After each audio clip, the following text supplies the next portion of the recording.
Instead of parking your funds in a normal saving account, आप arbitrage fund को choose कर सकते हैं to get a better return. 3 से 5 साल तक के आप टाइम होराइजन के लिए इन फंड्स में इन्वेस्ट कर सकते हैं to gain reasonable returns.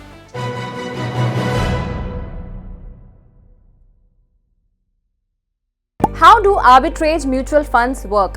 Let's look at the two possible scenarios where this opportunity exists. अब इसको एक एग्जाम्पल के तौर पर समझते हैं।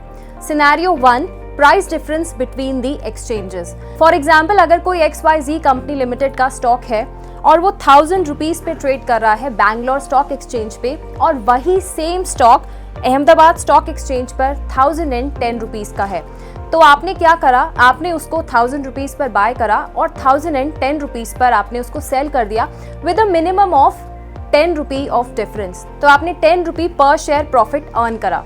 Scenario 2, price difference between the cash and the derivative market, यानी कि XYZ लिमिटेड कंपनी का स्टॉक जो कैश मार्केट में 1000 रुपीज का है, वही सेम आपको फ्यूचर्स में 1015 रुपीज का ट्रेड कर रहा है।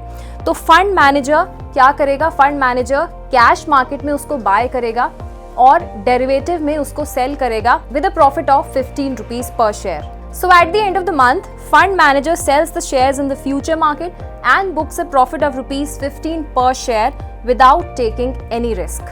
अब ये भी जानते हैं, are these funds actually risky? Arbitrage funds rank high on safety. The scheme always has a market neutral position by buying in the cash market and simultaneously selling the same security in the futures market. There is no credit risk as compared to debt funds. Due to rise in market and indices, there is increased participation from both institutional and retail investors in the futures and option segment, leading to higher volatility and demand for money. Why are investors flocking to arbitrage funds? और ये कैसे आपके लिए beneficial है? Due to the rising stock market and volatility, there are better opportunities in arbitrage funds, as higher returns compared to saving accounts and better taxation are attracting investors. HNIs जो हैं इन funds को ज़्यादा prefer करते हैं, as these funds are treated as equity funds for taxation, which significantly increases post-tax returns. इसमें taxation को भी समझ लेते हैं। इन्वेस्टर्स जो ये फंड्स को 1 साल से कम में होल्ड करते हैं, उनको 15% कैपिटल गेन टैक्स देना होगा, and who are holding these funds more than a year, उनको 10% LTCG टैक्स देना होगा।